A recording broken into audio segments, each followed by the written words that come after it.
Yang berhormat Puan Haja Zuraidah binti Kamarudin Ampang. Bismillahirrahmanirrahim. Tan Sri Yang Betul, soalan saya nombor 4. Terima kasih Yang Berhormat. Tuan Yang Dipertua, Kementerian Pembangunan Wanita, Keluarga dan Masyarakat amat prihatin terhadap keperluan keluarga dari peringkat pra-perkahwinan sehingga penubuhan sebuah institusi keluarga yang telah mencapai tahap matang.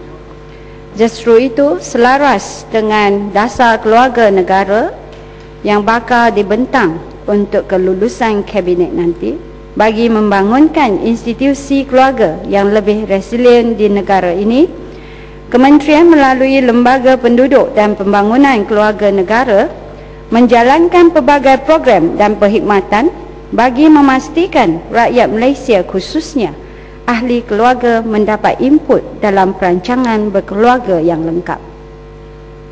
Antara program-program dan perkhidmatan yang dijalankan oleh kementerian ini termasuklah yang pertama, khidmat kesihatan reproduktif keluarga. Yang kedua ialah pendidikan kekeluargaan. Yang ketiga ialah kajian. Yang keempat, perkhidmatan sokongan keluarga. Yang kelima, advokasi dan promosi. Dan akhir sekali ialah latihan. Sekian, terima kasih. Ampang. Tan Sri Yang Dipertua, saya sudah andaikan saya akan menerima jawapan yang klasik, iaitu akan dibentang, akan dirancang, akan diteliti. Namun demikian, memandangkan dasar keluarga negara amat penting kerana ianya akan menjadi tunjang sebagai pembangunan negara dan juga pertumbuhan ekonomi negara.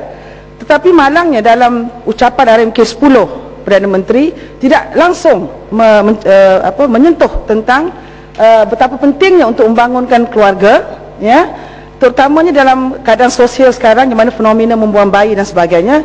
Jadi pelan tindakan untuk satu dasar negara, keluarga negara yang komprehensif amatlah kritikal ketika ini. Jadi kita minta kementerian percepatkan dan agar kita dapat mengimplementasi satu dasar keluarga yang akan membantu Malaysia dalam pertumbuhan pembangunan negara dan juga pertumbuhan ekonomi negara. Terima kasih.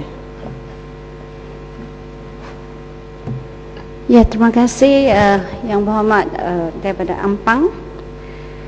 Sebenarnya dasar keluarga negara ini memang dijadualkan bahawa iaitu ia akan bersama dengan plan tindakannya akan dibentangkan untuk persetujuan kabinet pada pertengahan tahun ini.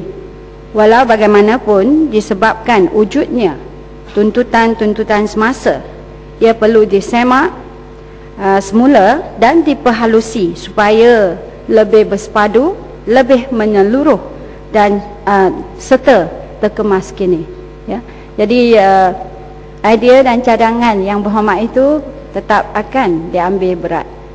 Sekian, terima kasih.